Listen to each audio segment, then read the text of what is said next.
like to apologize for the audio problems as we resume play, getting ready to resume play here at Notre Dame Stadium. The second weather delay, first and only weather delays in Notre Dame history, as South Florida has a 23-13 lead.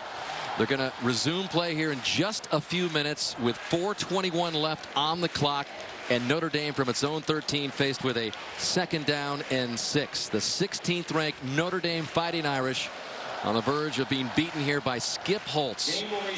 And let's give you an idea of what happened in the second half. And it looked good for Notre Dame with the quarterback change, Mike, as Tommy Rees came in and found Michael Floyd alive. Yeah, it was 16-0 at half. Michael Floyd has 11 catches for 146 yards. Tommy Rees, I think, has done a great job. Now, that interception there was key. That went off T.J. Jones' shoulder pads, not Rees's fault. Great stick throw to Tyler Eifert right there. Gets the ball down the field in the key 3rd down situation.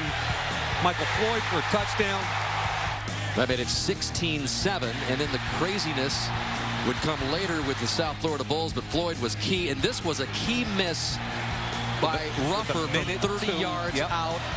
And it just unraveled for Notre Dame from there. Gary Gray with a key pass interference. And on the next play, Carlos Calabrese trying to stay with Evan Landy. Can't do it. Touchdown. Michael Floyd making plays all over the field. Catches it in the hole between the corner and the safety. Set up a touchdown. Notre Dame down 10. They go for 2. Tommy Rees has played tremendously well. I thought that was poorly thrown. You got to give your guy a chance to come down with it inbounds. But Rees, 17 for 24, 211 yards. But, Dan, 10-point game, a little over 4 minutes left, and Notre Dame only has 1 timeout remaining. They've got to get the football down the field. And the 2-point conversion miss key, because the Irish are going to need a couple of scores, and they are deep in their own territory, as Tommy Rees, 17-24, the 1 touchdown toss to Floyd, and the 1 interception again, which was not his fault. And before we get play going, let's quickly send it down to Alex Flanagan again. Alex? Well, Dan, what a wild game it has been, not only with the plays that you guys are speaking out about and what's happened, but just this whole weather delay has been so interesting here. Players, of course, back on the field, the fans starting to trickle back in. The student section almost nearly full here at Notre Dame Stadium. But listen, from the players' perspective, what the teams have been focused on is just trying to keep these guys hydrated and make sure that they can perform in the final minutes of this game. Again, they went and worked on liquids and gave them some nutrition, as Jack Swarbrick told us earlier today. A number of players have been cramping. Remember, it was a very, very hot day. What, about 6-7 hours ago, Dan? They kicked off about 3:40 local time. We're approaching 6 hours from that time. Why don't you reset us here, Dan? 2nd down? 2nd down and 6 from their own 13. As the final play was Tommy Rees scrambling out of bounds before the 2nd weather delay. So Notre Dame with 1 timeout. Remember, they need 2 scores, and it doesn't matter whether it's a field goal or a touchdown first. You got to get on the board and then set up an onside kick. So back to action we go, and Rees waits and fires, and that is picked off. Jarrell Young. So they wait a long time to go out and turn it over again. And they worked hard. I thought they had Eifert on a wheel route. But watch, Eifert's going to run the wheel route, but he doesn't go there. He's going to try and force it inside, back across his body, way behind Michael Floyd. And I think that's a case where he wanted Michael Floyd too badly. I thought he had Eifert on the wheel. 5th turnover for Notre Dame on the afternoon and now evening. And just when we were saying that Tommy Rees had pretty much played a really clean game, he turns it over there, and the Bulls set up on the Irish 30 with just more than 4 minutes left in the game with a 10-point lead. Daniels gives it to Murray, and they're going to eat up a lot of clock here. Let's go back to the interception. Yeah, this last play, Eifert is right here. He's running what I call a wheel route up the sideline, and they get him isolated. This is a big kid, 6'6". He's isolated on a 5'10" corner. If he throws that football up, you got a chance. So I thought, as I stood here watching the play develop, coming out of that whole time frame they had, the setup was to run the wheel route to Eifert, and it was there. Kelly, who at many times in this opener has been irate, all sorts of reasons to be upset, drop passes,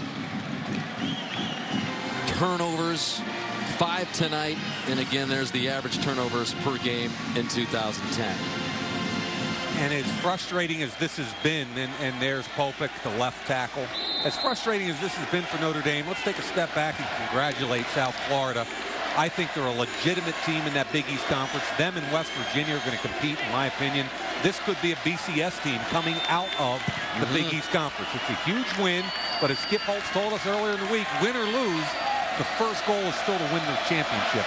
I give these kids a ton of credit coming out and playing here at Notre Dame the way they have. And they keep it on the ground to Murray again. And that's going to be a loss as Kaplan Lewis Moore makes a stop for Notre Dame. Have to be the biggest win image-wise in the history of the young program down in Tampa at the University of South Florida.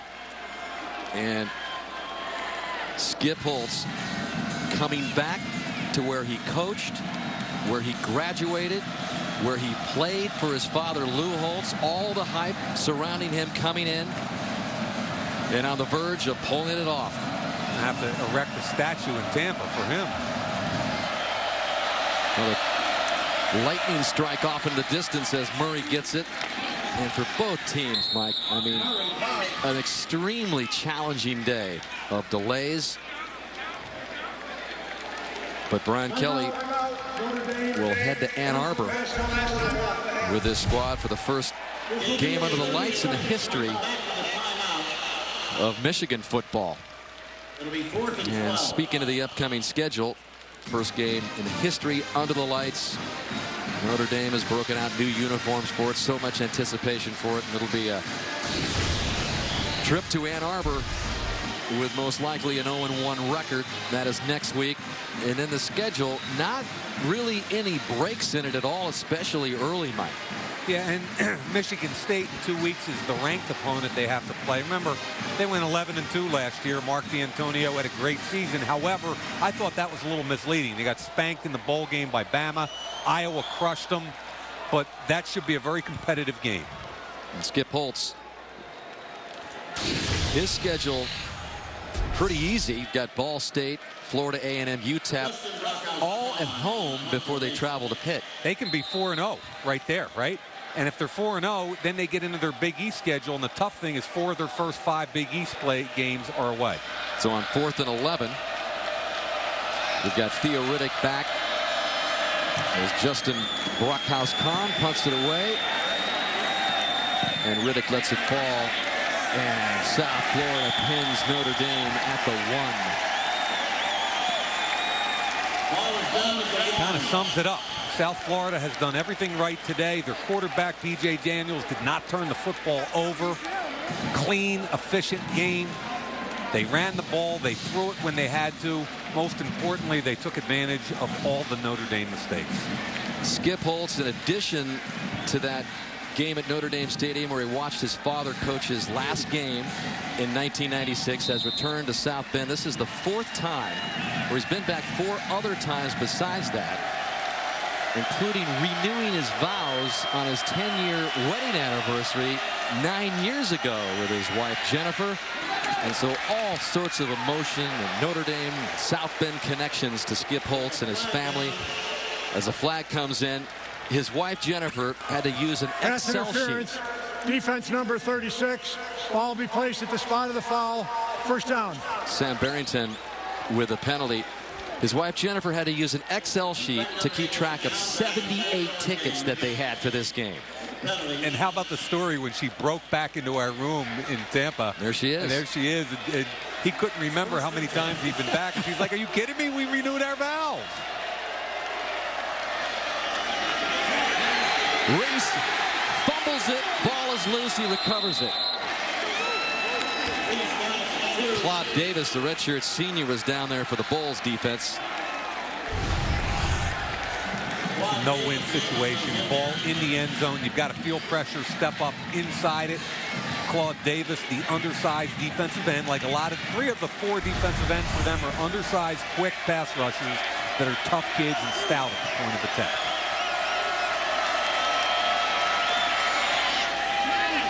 Reese complete, and that was just the big hitter just popping T.J. Jones. What a good catch. Amazing that he was able to hang on, gain of 23. I have it in my notes that John Legist is a thug. And when I say thug, please understand, I mean that in the most complimentary way. He makes big hits every game. Love the way he plays. 1st and 10 from the 25. Notre Dame out of timeouts, incomplete to Eifert. And that'll bring up 2nd down and 10. Clock stops, 1:33 left. So if you're Brian Kelly and you're going to Ann Arbor, Michigan, Tommy Reese is your guy still? Tommy Reese would be my guy. I mean, his numbers today, 17 out of 25, 211 yards. 2 interceptions, yes, one of them not his fault. But he gave you a spark, and I think you got to start him next week. That ball is complete to T.J. Jones, and a little less than 6 hours ago, it looked like Notre Dame was going to roll in this game. Dane Chris, the starter, just took him down all the way to the goal line before the fumble by Jonas Gray. And it was Kayvon Webster who took it back 96 yards on a fumble return for a touchdown. And the longest by an opponent in Notre Dame history. The old record, 94 yards, set by Leroy Keys in 1966. And that just sent things the other direction. That is T.J. Jones, who hung on to the catch, being helped up on 3rd down. And that's a 1st down to Eifert. And Eifert brought down by Quentin Washington. 1:20 left. But all the anticipation and all the hopes, they always are anticipating a season opener in Notre Dame, but coming in ranked 16th in the country, Mike, the highest preseason ranking that the Irish have had in 5 years. And then South Florida about to throw a big bucket of water on all of that in the opener. Let's put things in perspective, though, okay? As bad as it is, and that's as bad as I thought they could play. In my wildest imagination, I didn't think they could play this badly. This is still a very talented team, and if you're Brian Kelly, you've got to you've got to measure your words after this game. And the one thing they did last year, no matter how good or bad, was they preached the same thing. We're going to get better each and every day, and I think they've got to stay the course once again. 2nd and 3, ball on the 46. Pressure by Reese, and Eifert's able to hang on for another 1st down. Clock stopped at a minute left as Reese hurries him up to the line after a gain of 19. Yeah, heck of a catch there. Eifert, big play, tight end. More than half his receptions last year just had huge numbers on them. Reese to the air again, and he's got Riddick. Or does he? Riddick had it and dropped it. I don't know how many drops today for Riddick. You know, the punt was a key play. He's had 2 or 3 drops. He had one across the middle earlier that hit him perfectly in the hands. That's got to be caught every single time. So atypically for Theo Riddick, one of the guys I highlighted in pregame as a big play receiver, going to have to take a close look at himself and come back and work real hard next week. So 2nd down and 10. Bulls got across maybe prematurely there. That was Claude Davis, number 90. Offside, defense number 90, 5-yard penalty, 2nd down.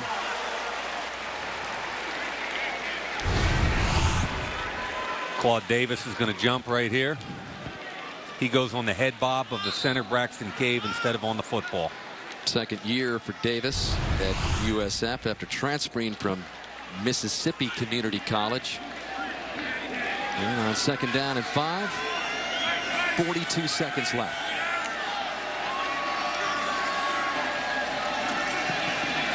Reese steps up, fires across the middle, another 1st down, complete to Eifert. Another big game by the tight end. Tommy Reese was crushed. And another flag is down. Still down. Probably a late hit here. Personal foul, roughing the passer, defense, 15-yard penalty, 1st down. Reese was flat on his back before he was just helped up.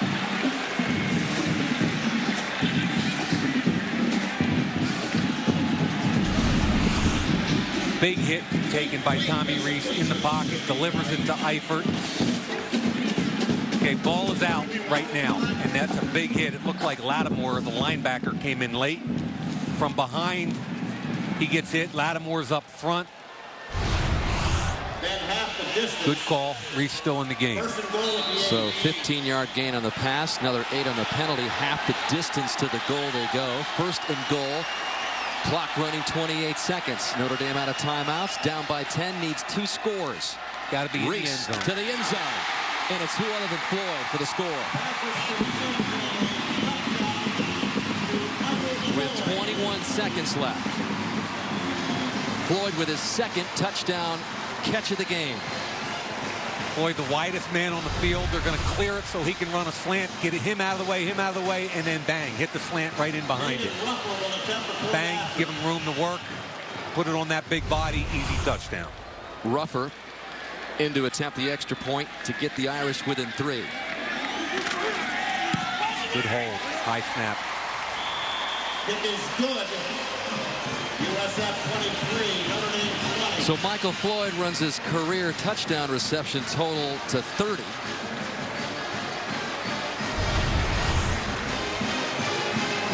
Good throw. Big body. Puts himself between the ball and the corner. And now we've got a 3-point game. 21 seconds left, and it's time for the Good Hands team. Career high 12 receptions tonight for Floyd, totaling 154 yards. And is possible, but it's not likely with 21 seconds left and no timeouts. See, football, it's not round, and it takes these funny bounces, and that's what they have to hope for on this onside kick. Michael Floyd is out on the field with the kickoff team. So you know it's coming. Skip Holtz directing his team out there. And David Ruffer is going to be the onside kick specialist here for Notre Dame. He's a 5th-year guy with more experience. I just circled Michael Floyd down at the bottom. So take a look who's here. Floyd, Blanton, Harrison Smith is here. They've got nothing but their best football players. And then over on the other side, correspondingly for South Florida, is right here. That's where they're expecting it to come. Big hop. Takes a big hop, but it's recovered by the Bulls. Wow, they had a chance to make a play. That was Lindsey Lamar who got on it. The ball popped up just like they needed it, but Lamar was there to scoop it. That was the big hop you're looking for right there. It's up in the air. Floyd, instead of elevating for it, kind of waited for it to come down. Watch Michael Floyd, the end guy. Okay, when it pops in the air, I think he's got a chance to go up and try and get it instead of waiting for it to come to him. You see that? Yeah, go up like you're getting a pass. And it was exactly like it was a little bit behind him, so he was sliding into it. But if you know what I'm saying, he's just got to elevate and keep that ball live somehow. It was a textbook onside kick by Ruffer, but the Bulls have it, and they're going to run out the clock. Wow. Congratulations to the Bulls of South Florida. They played their tails off today and deserve to win the game. B.J. Daniels, 18 of 30, 128 yards, 1 touchdown. And Skip Holtz, in his return to South Bend, beats Notre Dame, the 16th ranked Fighting Irish, 23-20.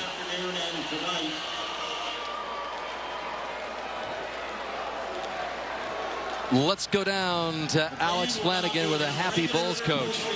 Well, Coach, a crazy day here, a wild day, a 6-hour game almost. Kind of walk me through just the day in terms of that. Well, just long. I mean, with more or less, we had a 2-hour halftime break, I think it was, and then to come back and maintain our focus and come back and finish the game. And Notre Dame is a great team, and I think they've got some phenomenal talent on that team. When I look at Michael Floyd, I mean, he's special. He's really special, and I was really proud of the way that our team stayed focused with what they had to do. We came over here, we were able to capitalize on a couple of turnovers that we got early, and just really proud of these guys. Big step for our program. This is a homecoming of sorts for you. You played here, you coached here. What does it feel like to win here as a head coach for an opposing team? I don't know if all that's hit me yet. Notre Dame's a special place, and it was great to come back, and I got a lot of great memories here as a coach and a player, and I think it's a special place, and I know this football team will be good, and they'll continue on, but it was great to come back. All of it hasn't sank in yet. Your dad, Lou Holtz, was right. He went out on a limb picking against Notre Dame for the first time. Well, you know what? And to Mark May, it serves you right. Thank you, Coach. Mark, that's Lou's cohort in the studio. So That's good stuff. Skip Holtz wins it 23-20. Let's go to our Notre Dame studio in New York. We'll return a little bit later on with some other thoughts. Down number 16, Notre Dame 23-20. Hey everyone, welcome to your Notre Dame post-game show. Liam McHugh alongside Doug Flutie and Roland Williams. So there's South Florida winning one for the skipper. We talked about how emotional it was going to be for South Florida, for Skip Holtz, yet it seemed like that was the poised team.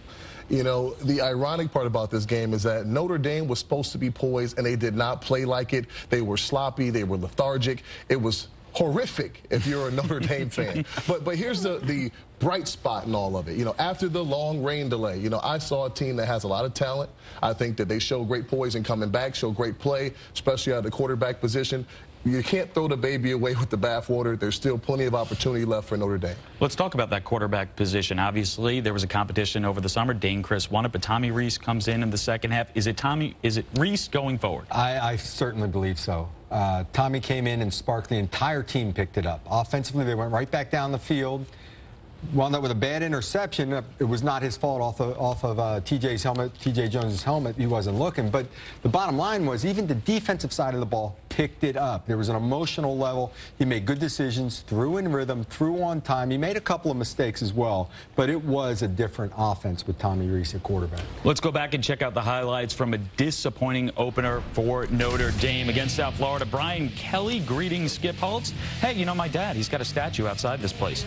Dane Chris starting again after suffering a season-ending ruptured patellar tendon. He was on auspicious start for the Irish. First play from scrimmage, Sierra Wood. You know, the first drive was beautiful. They ran the ball well. He dumped it off. Sierra Wood going down the field. I think Dane Chris had a confidence level about him, and the team had a confidence level up until this play. You know, this is where the Bulls start making big plays. You see the strip. Phenomenal job by Jarrell Young, the senior, making a play. This is a game changer. Really built the confidence of the Bulls early in this football game. Kayvon Webster, 96 yards for a TD. Move ahead to the second quarter. Another bad turnover, this time Chris with the pick. Little late on the decision and a soft throw, underthrown, poor interception, and coaches want you to come off that receiver and hit the guy underneath, which would have been Michael Floyd. When the visor and the glasses come off, it's not good. Lightning strikes, 16-0 at half. Rainy conditions forced fans to evacuate. Players did not return to the field the second half for over 2 hours. Play would resume, though, when Brian Kelly would go to Rees. Rees came right out, had a bunch of completions, walked the ball down the field. TJ Jones does not get his head around. Bang, up in the air, interception. Huge play. That's bad football. It makes you feel like they weren't prepared for the intensity of the football game. And, of course, you see Coach Kelly not happy. On the next Notre Dame drive, Rees to Michael Floyd. Great job by Floyd of keeping the defender's hands off of him, catches the fade route, beautiful throw, touchdown back in the game. So South Florida B.J. Daniels, a little bit of Tim Tebow there. The fake, no jump pass, but here comes Notre Dame fourth quarter. Sierra Wood, 1-yard rush. That pulled Notre Dame a little bit closer here. Coach Kelly still coaching them up. 2-point conversion, big play here. They needed the 2 points to cut it to an 8-point game. The throw needs to stay in bounds and give your receiver, Michael Floyd, an opportunity to go up and get the ball. For the second time, Mother Nature playing a large role. Stadium evacuated again. Now we pick it up again after a 43-minute delay. Players return. First play, Rees. You know, there were, again, some bright spots in Notre Dame after these delays, but at the end of the night, you got to put the ball in the right person's hands. Throw it to that color. That's right.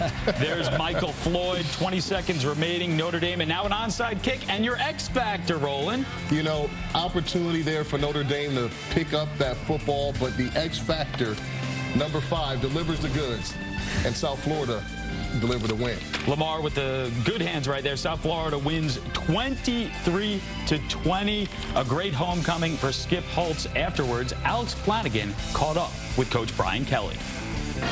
Coach Kelly, a hard-fought, long game. In my estimation, you can't really put this loss on one person. No. It's everybody. Coaches, players, you know, 3 turnovers in the red zone, you know, missed field goals, you know, 4 personal foul penalties, drop passes, you know, we even have a chance at the end if we go up and get the ball on a onside kick. It's just you can't win against good teams if you play like that. I know how frustrating this must be for you. How do you spin it forward? You got a big Michigan game coming up. There's no spin. It is what it is. You saw what I saw, and that is you can't play sloppy football against good teams and expect to win. We were sloppy. That's a coach. As players, we're all responsible in cleaning that up, or we're going to have a hard time winning games. Thank you. Appreciate it.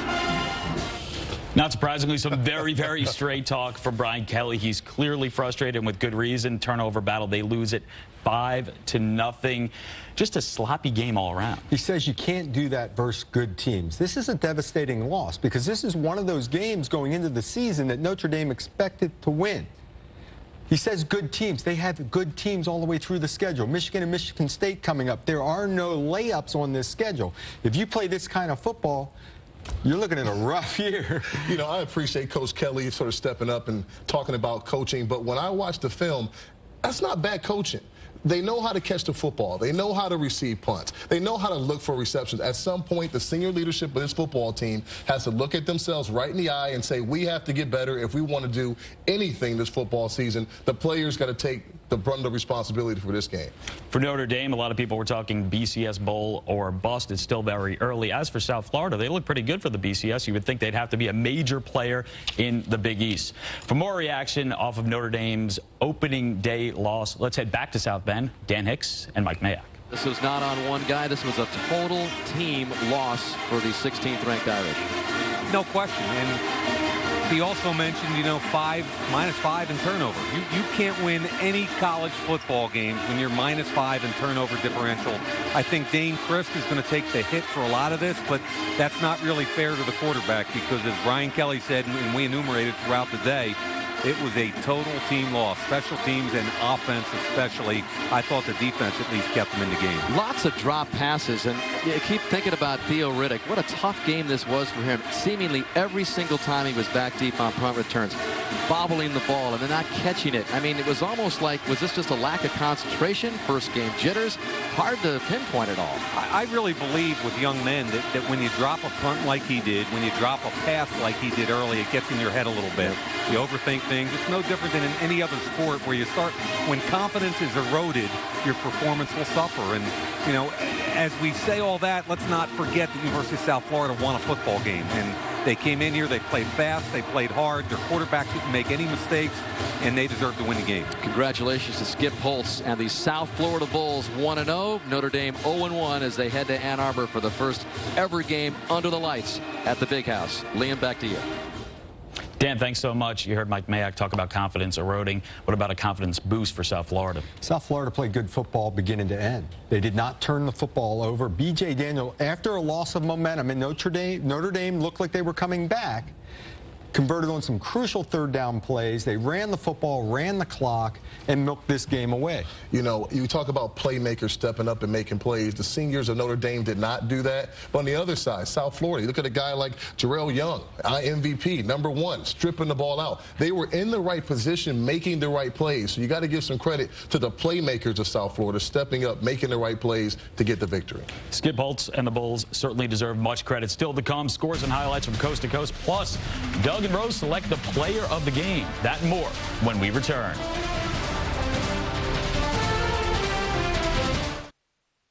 Here come the 2011 Fighting Irish of Notre Dame. And the ball comes loose, and the Bulls have it. Notre Dame hearing boos.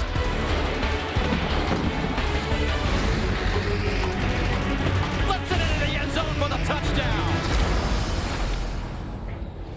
As you saw right there, Mother Nature may have been the star of tonight's game. She certainly occupied quite a bit of time, but not the player of our game. That belonged to whom? Well, you look at the film, you watch the game in its entirety. B.J. Daniels, he was the man in this football game. Every time a big opportunity came up for him to answer the call, he delivered. He showed you with his feet, and we knew he could do that. You know, he has the athletic ability. But what I liked about it, Doug, was that he showed me that he could make the big throw, especially on third down, a complete game for B.J. Daniels. Right. Early in the game, he did it with his feet. Had some short runs, but they were crucial runs. It was these completions later in the game on third down and converting game. This one for the touchdown to basically salt the game away, where he had to finesse it in there. He did a little bit of everything. Nothing was real flashy. Nothing was over the top. He just consistently moved the football. Player of the game here, the stat lines. He gave nothing too flashy. 18 of 30, 128 passing yards. Well, there is something pretty flashy. That's a 0 next to interceptions. This guy is interception prone. He came into this football game and delivered the goods. 0 INTs. Nice job, right, quarterback? Oh, you got it. He didn't turn the ball over. Notre Dame, 5 turnovers, 5-0. Keep in mind, B.J. Daniels, last year a guy who had more interceptions than touchdown passes. He played with a lot of poise tonight, and that 5-0 turnover margin, a killer for Notre Dame. Time now to look ahead to Notre Dame's upcoming schedule. Next Saturday night, the Irish will visit Ann Arbor to take on Michigan in the Big House.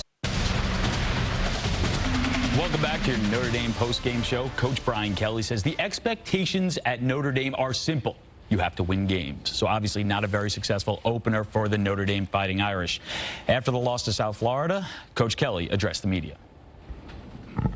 Hi, Coach. You talked a lot about the focus of this team and how sharp they were in their dedication to preparation. Were you taken aback a little bit by some of the mistakes, especially by a lot of the veteran players, not some of the younger guys? Well, you know, we say this all the time. You can't start winning till you stop losing. And the things that we did today out there obviously go to the heart of why you lose football games. You lose football games because you turn the ball over. You lose football games because you miss field goals. You lose the football game because you have 4, unsportsmanlike or not, but personal foul penalties. The list is long. And given all that, our kids, put himself in a position to battle in the second half. There's no quit in the group, but you can't win playing like that. Brian, obvious question. How do you handle the quarterback situation moving forward?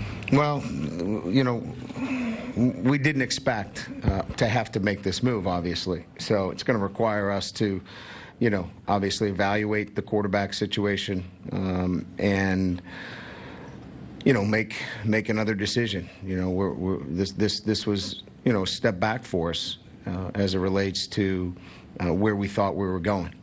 We certainly did not believe or think that we would have to make the decision that we made today. And as much went wrong today, I mean, it is one game. So how do you emphasize improving on the things that went wrong, but also try to move forward a little bit? We've been down this road before. And the disappointing thing is that we thought going into a year where we had some experience that we wouldn't have to go through this, but it looks like we're going to have to make sure that our players are understanding what it takes to win football games. Coach Kelly, a little bit more relaxed, calm down. He says they'll have to look at the video, evaluate as they look forward to the quarterbacks. You feel like this evaluation process is going to be very long? Not very long. I mean, Tommy Rees threw for almost 300 yards in the second half. 2 touchdowns and 2 interceptions. He made some mistakes, and obviously coming to the sideline, Coach Kelly wasn't happy with some of the decisions, but he sparked this football team. The offense played better. The defense picked it up. They got themselves back into the game, and it was an emotional lift as well as a physical thing. I know it's only one game. We talked about expectations going in. Do you think those expectations for Notre Dame were just simply too high, that whole BCS bowl or bust? No, I don't think so. I think that you have to look at this game and have a good old-fashioned 24-hour rule, lick your wounds and come back, because, again, all the mistakes that they made are fixable. Guys can catch the football. The tight ends can do that. The quarterbacks can make good throws. I mean, when you look at this game overarchingly, it was bad, but it's never as bad as you think it is. How about the day Michael Floyd had? Yep. I mean, there's talent. There's clearly talent. You throw the ball in his direction, he goes up and gets it. He made a ton of plays. I think 13 receptions, 13 receptions. It was amazing. He had a great day. There are some things to take away. There's a lot to take away for Skip Holtz. He played at Notre Dame. He was an assistant coach under the legendary Lou Holtz, his dad at Notre Dame. And today, he led his team, South Florida, to victory at Notre Dame. Afterwards, he played Meet the Press. By saying, hey, how proud I am of this football team and the adversity kind of to battle through, and all the highs and lows of this day with the weather and the 2-hour halftime and everything that we went through as a football team. It's nerve-wracking enough to come in here and play the tradition and everything else of this university, and for me, a very emotional day to have the opportunity to come back. But to throw everything else up on top of it, just how proud I am of the way this team handled themselves, the way they stayed poised, calm. There were a lot of opportunities to flinch today, but really proud of the way they handled themselves. We talked about what a great challenge this was for us coming in here as a young program, being I said 13 years ago, we didn't own a pair of cleats or a helmet or a football at South Florida, and to be the youngest program in the BCS and to have an opportunity to have a couple wins on the road with Clemson in the bowl and in Miami, and then having the opportunity to come up here to Notre Dame and win, I just think speaks volumes about the leadership that we have at this university with Judy Ginshaft and Doug Willard and our administration. I think it speaks volumes about these players and the way that they have bought in and competed their tails off when so many people on the outside wouldn't believe in them. But, you know, it's bittersweet at the same time. On Monday, we had a banquet and was talking with Leroy Selman about how excited he was to have the opportunity to be here today. And he was talking about how he had never been to Notre Dame, and he was the one that started football at South Florida. And he just was so looking forward to this, and we got news yesterday that he has been hospitalized right now, which is where he still is, and our thoughts and prayers go to him. So it's very bittersweet to have the opportunity to be here and not have the opportunity to share it with a guy like Leroy Selman, who was one of the founding fathers of this university. Give Coach Kelly an awful lot of credit. I think he's got a very good football team. We were just able to turn and win the turnover battle today, and win in the turnover battle and capitalize on a couple of those, capitalize and having the opportunity to put some points on the board, and at the same time capitalize on being able to take points off the board for them because we had turnovers in the red zone. I think we had one of them probably inside the 20 and one of them in the end zone. I believe were two of them. So just really proud of this football team. I can't say enough positive things about them, but it's a great moment for our program, for South Florida. So an emotional win for Skip Holtz and certainly the South Florida Bulls, putting the Big East and maybe all of college football on notice. They're 1-0. Notre Dame is 0-1. Final thoughts. Let's begin with South Florida. You know, you play this game to have special moments, and tonight a special moment for South Florida. Congratulations to Coach Holtz and everybody else in their program. Outstanding job. As for Notre Dame? One of the things I was disappointed about Notre Dame tonight was that once things went bad, they continued to get worse. Now they've got to put the penalties behind them, correct those mistakes, and not allow that to carry over to next week. If you have some negative things happen, put them in a short memory and move on. Not the greatest day for Notre Dame. A great opening day for both of you guys, Roland and Doug. Working overtime today. Make sure you join us next Saturday on Versus for a doubleheader starting at 3 p.m. Eastern. First up is TCU looking to rebound from last night's stunning loss. It's the Horned Frogs against Air Force in Colorado Springs. And then Utah travels to Los Angeles to take on USC in Utah's first conference game since joining the Pac-12. The Trojans escape with a win over Minnesota today. That wraps up a long, long day of college football. Join us on Thursday at 6 p.m. Eastern for the debut of NBC Sports Talk right here on Versus. That will set the table for the kickoff of the NFL season. Saints and Packers on NBC Thursday night. Until then, have a good evening.